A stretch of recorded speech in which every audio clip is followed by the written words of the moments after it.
I never thought a simple envelope, unmarked, uncreased, almost weightless, could end a 30-year relationship with my brother. But that's exactly what happened. It was a Wednesday morning. Cool light filtered through my kitchen window, the kind of light that makes everything look cleaner than it truly is. I had just finished steeping my tea when the mail slot clacked open and something slid onto the foyer rug. I assumed it was another catalogue. It wasn't. It was a hospital invoice, addressed to me, for a surgery I never had. At first, I honestly thought the hospital had made a clerical error. It wouldn't have been the first time bureaucracy tried to wring a few dollars out of a senior citizen without checking their records. But when I unfolded the crisp paper, my stomach sank in a way I hadn't felt since the night I lost my husband. The date of the procedure, the department, the signature authorization. All of it looked alarmingly familiar, because the signature looked like mine. Except I didn't sign it. And the listed emergency contact, the person who had approved the financial responsibility during my unconscious intake, was my younger brother, Aaron. What made my hands tremble wasn't the $31,482 charge. It was the realization that Aaron had taken me to that same hospital 6 months earlier after I collapsed from dehydration. He had stayed in the waiting room, pacing dramatically, loud enough for the staff to hear how concerned he was. He acted like the world's most attentive brother. But now I was staring at proof that while I was barely coherent, he had quietly used my information to clear one of his debts. And he expected I would either never see the bill, or be too frail or confused to question it. My tea went cold. My pulse grew louder in my ears. I wanted to believe there was some reasonable explanation. Maybe he'd been pressured. Maybe this was a misunderstanding. But deep down, I knew the truth. With Aaron, everything was always an accident, until you questioned him, and then it became your fault for bringing it up. I set the invoice on the table, smoothing the creases with my palm. The weight of the betrayal wasn't just financial. It was personal, ancient even. The kind of heaviness that has roots and rings like a felled tree. I picked up my phone, and for the first time in my entire life, I hesitated before calling my own brother. I dialed anyway. He didn't bother with a greeting. "Hey," he said, sounding inconvenienced. "Can this wait? I'm in the middle of something." "Aaron," I said quietly, "did you use my name for a hospital procedure?" There was a long silence. Then a sigh sharp enough to slice through the phone. "Oh my God, Margaret. You're fine now. Why are you making a big deal out of this? You're fine now." The words sliced deeper than the lie itself. By the time I hung up, my hands were no longer trembling. They were steady, calm in the way only a person who has made a decision can be. I walked back to the table, picked up the invoice, and set it under the lamplight like evidence in a courtroom. If my brother thought I was fine now, then he was about to learn just how fine I could be, and just how expensive his carelessness would become.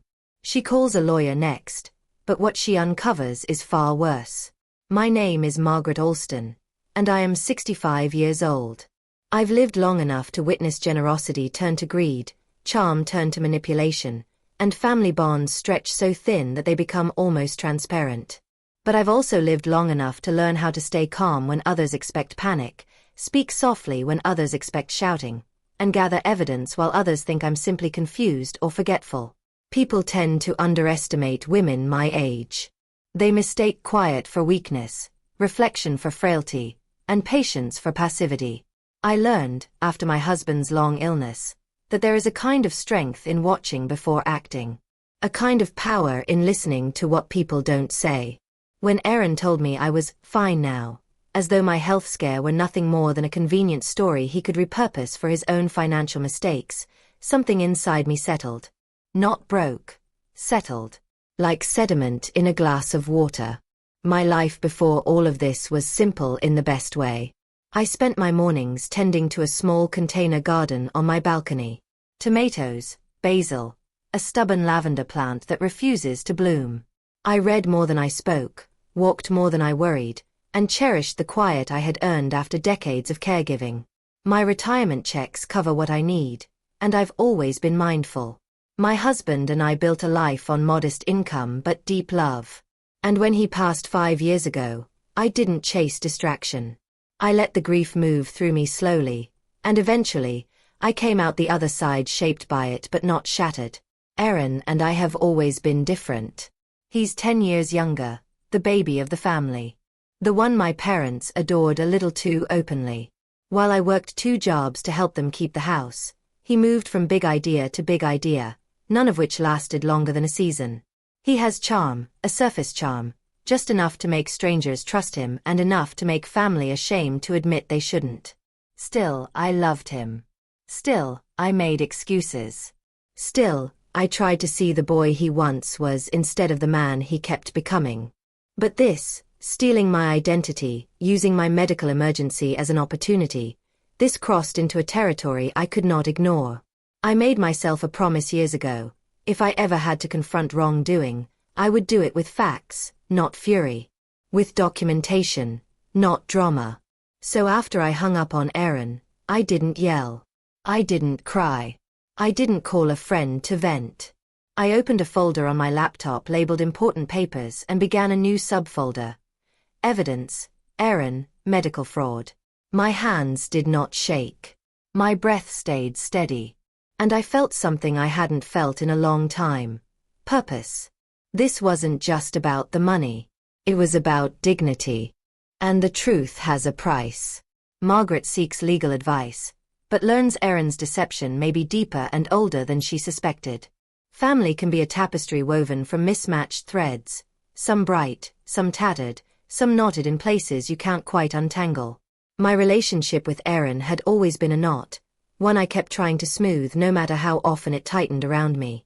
Growing up, our mother used to say, "Take care of your brother, Margaret. He's sensitive." Sensitive. That word became the excuse for every tantrum, every reckless decision, every debt he racked up that I somehow ended up helping with.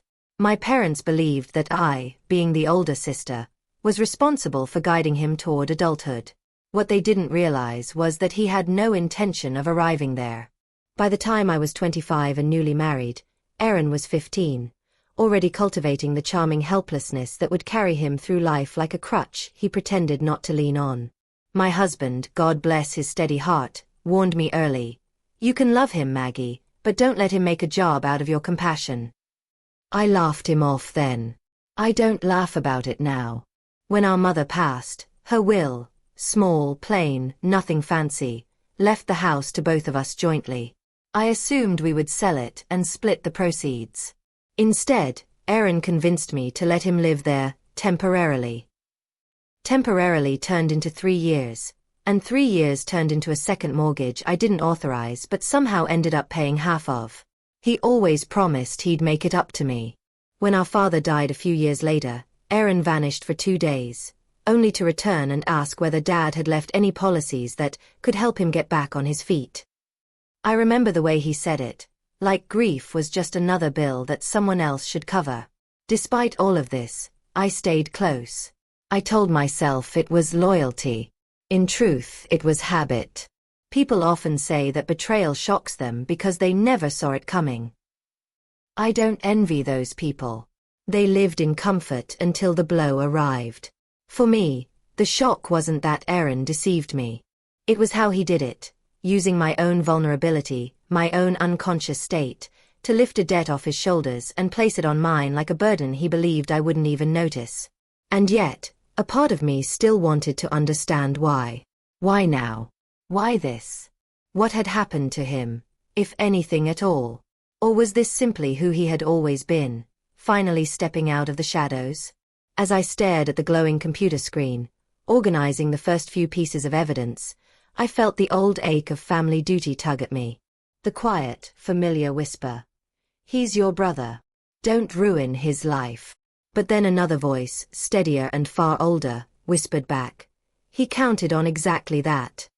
I sat back in my chair and closed my eyes. I wasn't going to ruin Aaron's life. But I was finally going to stop letting him ruin mine. Margaret calls the hospital to request records. What they send reveals another shocking signature. When I spoke to the hospital's billing department, I expected bureaucratic confusion, maybe even defensiveness. Instead, the representative on the phone sounded almost relieved to hear from me. "Oh, Ms. Alston," she said after verifying my identity. "We were hoping you'd call. There were some irregularities with the paperwork." The word irregularities was doing a lot of heavy lifting.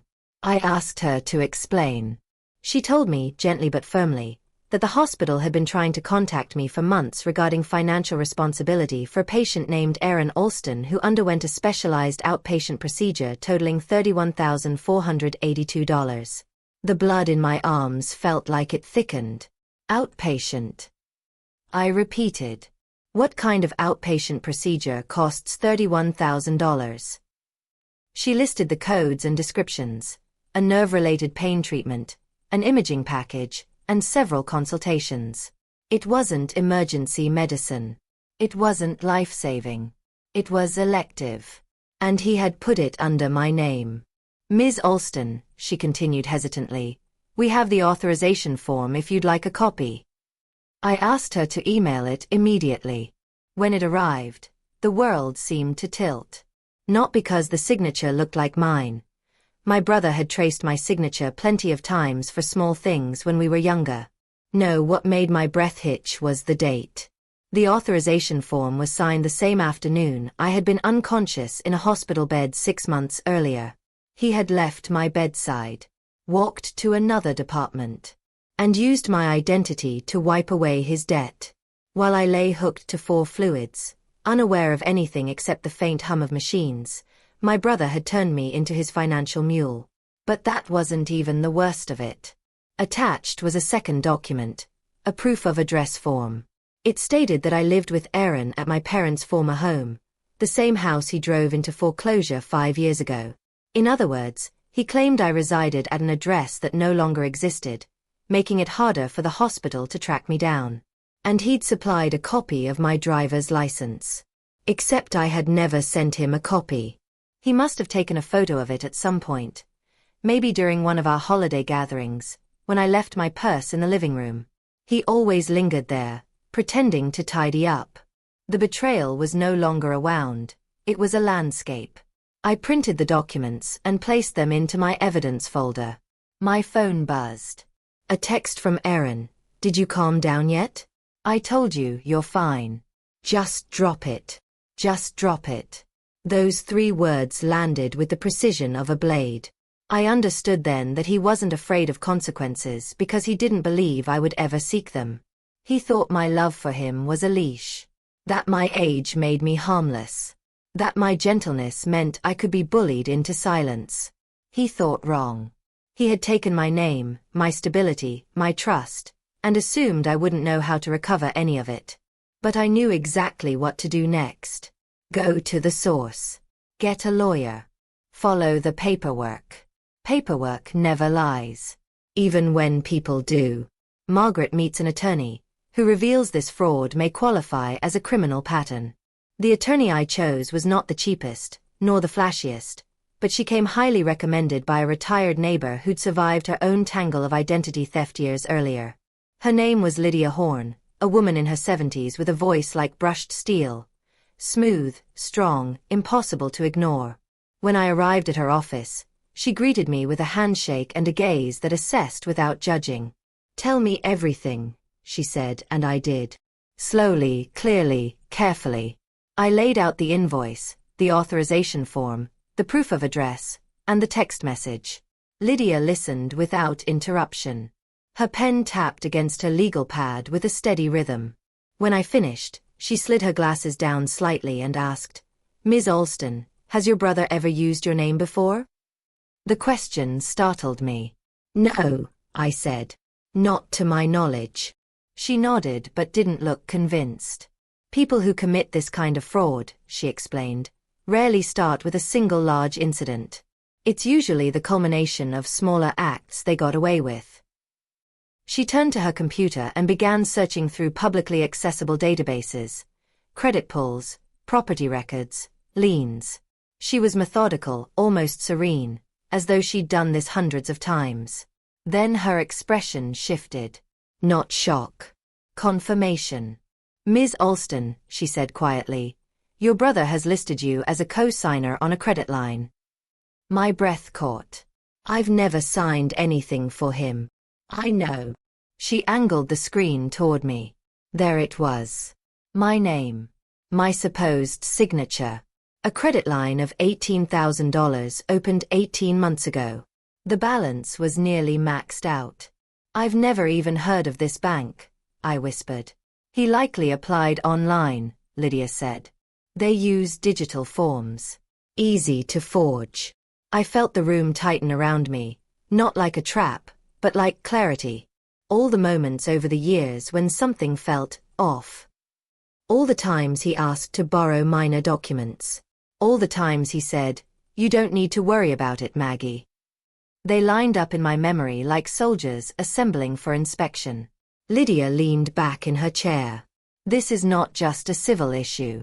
It is criminal identity theft, medical fraud, and possibly elder financial exploitation. Hearing those words, elder exploitation, should have made me feel diminished. Instead, I felt steadied. Named. Seen. What do? I asked. She folded her hands. You document everything. We request copies of every form he signed under your name. We freeze your credit. We notify the hospital, the bank, and the authorities. And then, her eyes sharpened with a kind of measured compassion, we give your brother the chance to correct this voluntarily before he faces formal charges. A chance. One last chance. It felt fair. Too fair, perhaps. But fairness was not weakness. Fairness was control. Lydia drafted the first letters while I sat there. Watching her work felt like watching a stone tower rise from rubble. Steady, deliberate, unshakable. As I left her office, she said one last thing. Prepare yourself, Margaret. People who live by lies often crumble when confronted with the truth. Sometimes loudly. Sometimes silently. But they always crumble. Her words followed me home like a shadow. My investigation had just begun. Margaret freezes her credit, only to discover a denial alert indicating someone tried to open another account in her name the night before. I expected the credit freeze to be a simple formality, a standard step in cleaning up the wreckage. But when I logged into the credit bureau portal, a bright yellow banner appeared at the top of the page. Recent application denied. Suspicious activity detected. The timestamp read 1:14 a.m. last night. While I sat at my dining table compiling evidence, Aaron had been trying to open a store credit account in my name. He wasn't slowing down. He wasn't worried. He wasn't even aware that his time was running out. This wasn't desperation. This was entitlement in motion. That was the moment something inside me shifted. Not anger. Not heartbreak. Resolve. A clean, quiet certainty settled into my bones. I was going to hold him accountable, not as a sister, not as a caretaker, but as the person he had violated. I printed the denial alert and added it to my evidence folder. Then I prepared the document Lydia had drafted, a formal request for repayment of the $31,482 debt, plus the fraudulent credit balance. Itemized. Dated. Signed. A polite invoice for every cent he had taken. No fury. Just math. Before I sent it, I called him. He answered on the fifth ring. What now? He groaned. Aaron, I said evenly, I know about the credit line. I know about the address fraud. And I know you tried to open another account last night. Silence. Then a quick inhale. Sharp, defensive. I don't know what you think you found, he snapped. But you're overreacting. You always overreact. You've been doing that since we were kids. His voice was rising, but mine didn't. I'm giving you a formal opportunity, I said, to resolve this before law enforcement becomes involved. Law enforcement. He barked out a laugh. Are you serious? You're not going to do anything. You're, what, retired? Bored. You need a hobby, Maggie. I told you you're fine now. Stop making drama. There it was again. That phrase. A dismissal wrapped in false concern. I took a slow breath. Aaron, I said, this is the last time I will say this gently. I am documenting everything.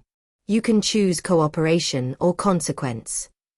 He hung up on me. I didn't call back. I didn't text.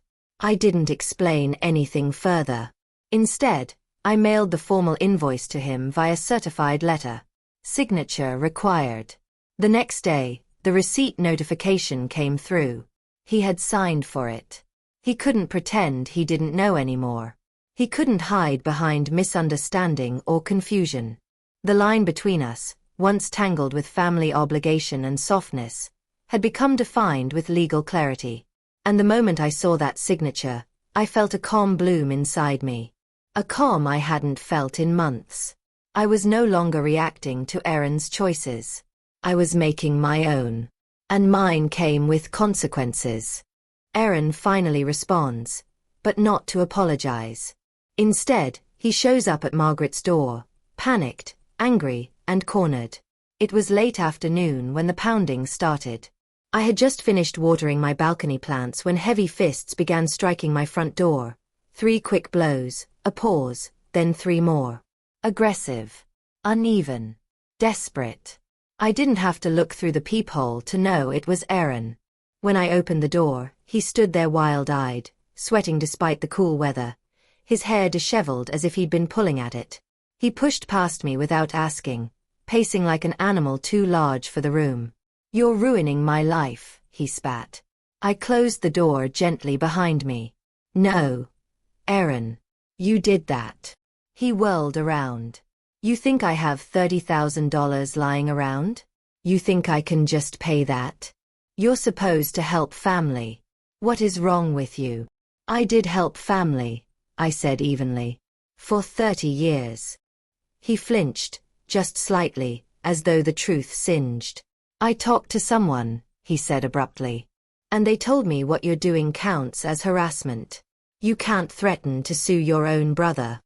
"I didn't threaten," I said. "I invoiced." He froze. Something about that word, invoice, seemed to strip away the last of his defensiveness. Because invoices were real. Invoices were traceable. Invoices became records. Records became cases. And cases had consequences. He dropped onto my sofa, burying his face in his hands. "You don't understand," he muttered. "They're going to come after me." "The hospital?" I asked. "Or the bank?" He looked up, his face pale. "All of them." For the first time, I saw fear, not performative, not weaponized, but raw and unguarded. Yet even that didn't erase the facts. "Aaron," I said softly, "you stole my identity. Repeatedly. You crossed lines you can't uncross." He shook his head violently. "I can fix it. I can. Just tell your lawyer to back off. Tell them it was a misunderstanding." "It wasn't." His voice cracked. "I'm your brother." "Yes," I said. "And you relied on that. You counted on me being too loyal to confront you." We sat in silence. Him breaking down. Me staying steady. "The hospital already contacted me," I continued. "They have opened an internal fraud investigation. The bank has too. If you cooperate, the consequences may be lighter. But ignoring this will make everything worse." He stared at me as though seeing me for the first time. An older sister he thought he could always outrun, suddenly standing still and unmovable. Finally, he whispered, "What do you want from me?" "Accountability." He swallowed hard. "And if I can't give it?" "That," I said, "is no longer my burden." He left without another word. No apology. No explanation. Just the quiet collapse of a man who had finally run out of people to blame. 2 days later, Lydia called. "Aaron contacted the hospital," she said. "He admitted involvement. They are proceeding with restitution agreements." Restitution. Not jail. Not charges. But repayment. In full. His downfall wasn't loud. It wasn't dramatic. It was administrative. Paperwork. Signatures. Debts assigned to their rightful owner. The silence afterward was the loudest part of all. Aaron disappears from contact, until his final letter arrives. Weeks passed without a word from Aaron. The hospital confirmed that he had entered a repayment plan. The bank launched its own action, closing the fraudulent credit line and redirecting the debt to him. My credit was frozen. My accounts were secure. My life, once rattled by confusion and disbelief, began settling back into its gentle rhythm. But silence from a family member, even a difficult one, has a weight. Some evenings, while stirring soup or folding laundry, I caught my mind drifting into old memories. Aaron running around the backyard in untied shoelaces, Aaron climbing onto my lap when our parents fought, Aaron asking me to read him stories because my voice sounded like warm bread. It is possible to love the child someone was while refusing to excuse the adult they became. One morning, a plain envelope arrived in my mailbox. His handwriting. Unmistakable. I carried it inside, sat at my kitchen table, the same place I had opened the hospital invoice, and exhaled before breaking the seal. Inside was a single sheet of paper. His letter was short, uneven, scribbled with a pen that must have been running out of ink. Maggie, I don't expect forgiveness. I don't expect anything. I messed up. I know that now. I didn't think it would get this far. I kept telling myself you'd be fine because it was easier than admitting I crossed a line. I'm going away for a while. I need to figure things out. Maybe get help. I don't know. I'm sorry for everything. I just didn't know how to stop once I started. Take care of yourself. I read it twice. 3 times. I didn't cry. The ache in my chest wasn't grief. It was acceptance. People imagine closure to be a door slamming, a moment of triumph, a final confrontation that leaves no doubt.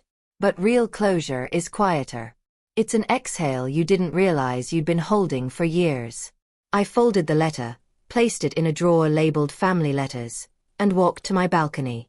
The lavender plant had finally bloomed, small, delicate blossoms, pale purple against the morning light. For the first time in a long while, I felt a version of peace that wasn't fragile. Not because Aaron had apologized. Not because restitution was underway. But because I had reclaimed something far more valuable than the money he took. I reclaimed my boundaries. My self-respect. My right to be treated as more than a convenient solution to someone else's problems. And in doing so, I discovered that peace is not the absence of conflict. It is the presence of clarity. Margaret gives her final reflective message, one meant for the audience as much as for herself. If there is one truth I've learned in my 65 years, it is this.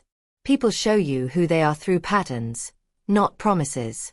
My brother's pattern was taking without asking, assuming forgiveness without earning it, and using other people's stability to cushion his instability. For years, I believed love meant absorbing the impact of his choices. But love without boundaries is not love, it's self-erasure. When I confronted his fraud, many would have called it revenge. It wasn't. Revenge is fueled by anger. What I felt was something far steadier, a commitment to truth.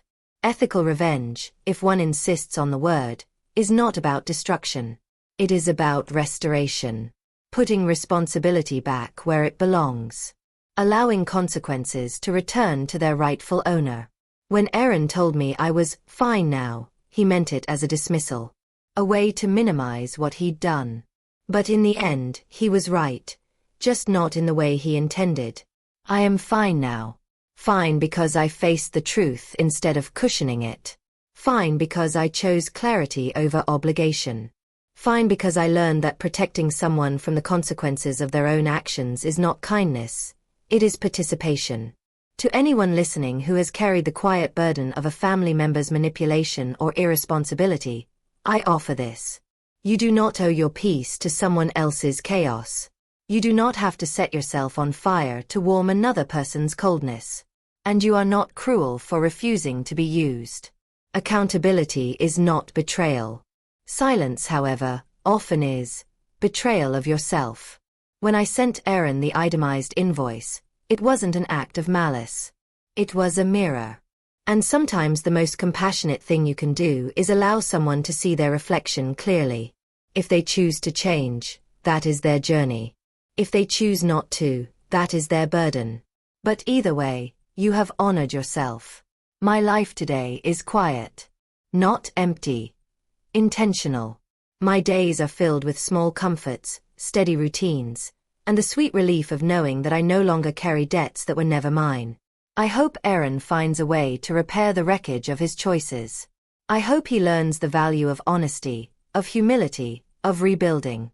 But that work is his, not mine. My work is done.